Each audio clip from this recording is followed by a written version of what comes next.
მოგესალმებით ძვირფასო მეგობრებო, ამ ვიდეოში ჩვენ ვისაუბრებთ ევროკავშირის ფესვების შესახებ და ამოვალთ საკმაოდ მაღლა დღევანდელ დღემდე ვნახავთ რა, ასე ვთქვათ, რას ეყრდნობა, რა იდეებს ეყრდნობა და შესაბამისად გავიგებთ თუ ფესვი ვიცით, ნაყოფიც გვეცოდინება.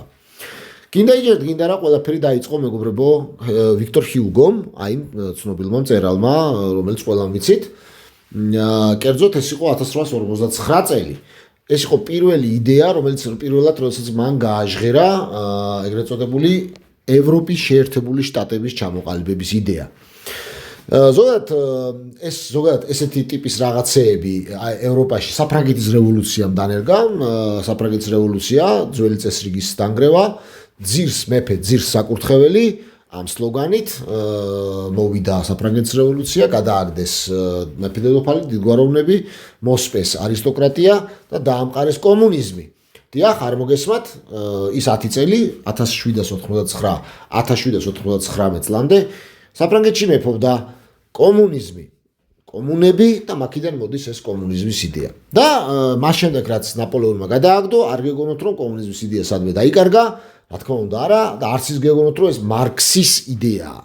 ან რაღაც მარქსიზმის იდეა. მარქსიზმა ვთქვათ, სხვა ახალი სიცოცხლე შეძინა, რა თქმა უნდა, ბევრად უფრო პოპულარული იყო მარქსიზმი და ვიქტორ ჰიუგოც ამ იდეის მიმდევარი იყო. დიახ, ვიქტორ ჰიუგო იყო კომუნისტი, უფრო მეტად სოციალისტი, მაგრამ კომუნისტური, ასე ვთქვათ, მარქსისტი, სოციალისტური გადახრებით, შეიძლება ასე ითქვას და 1859 წელს პარიზის სამშვიდობო კონგრესზე იგი წარდგა სწორედ ამ იდეით, რასაც ევროპის შეერთებული შტატები ქვია.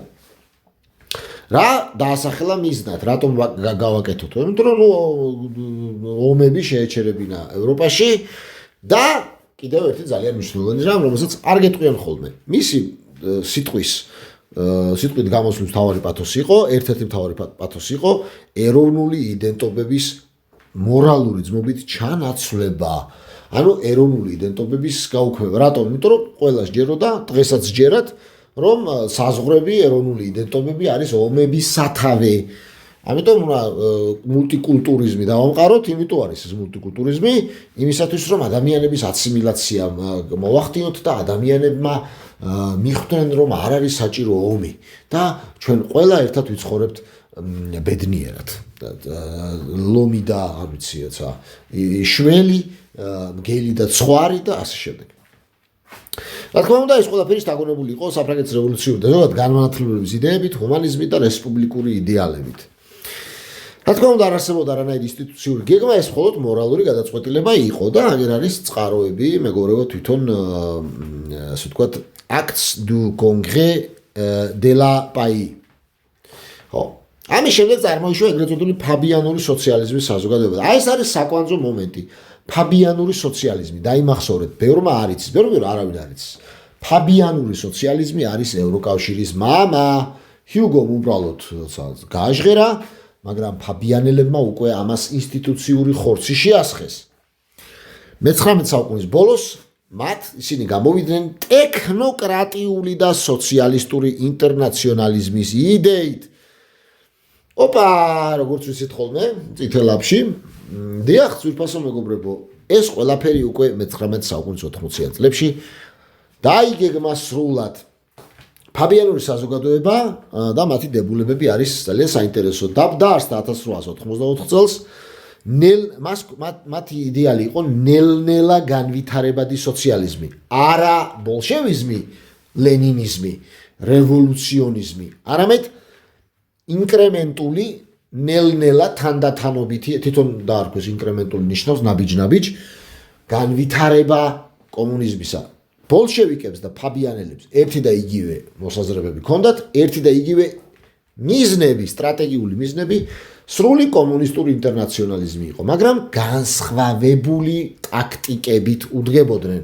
კერძოდ, ფაბიანელები ნაბიჯ-ნაბიჯ დიდ დროზე გაწევილ სოციალიზმის მიღწევას ცდილობდნენ, ხოლო რევოლუციონერები კი სისხლით.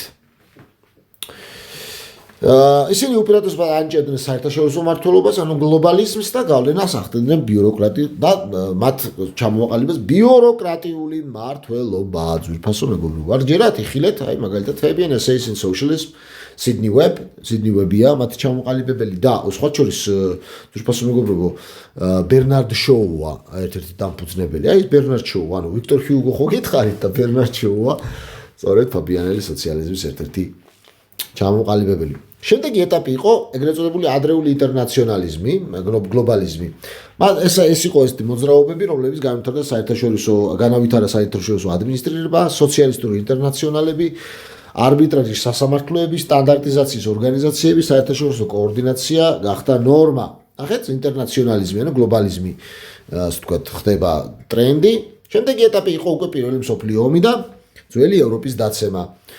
რა იყო 1918 წელს განადგურდა ძველი წესრიგი და ტოტალური ომის შემდეგ აღარ იყო მონარქიები, აღარ იყო ეროვნული, ასე ვთქვათ, ნაციონალიზმი, ეროვნული მთავრობები, გაჩნდა აზრი, რომ სუვერენიტეტი იწვევს ომს, მშვიდობა შესაძლებელია მხოლოდ საერთო ცენტრალიზებული მმართველობით. არ გჯერათ? იხილეთ ვერსალის ხელშეკრულება 1919 წლის ერთა ლიგის შესახებ.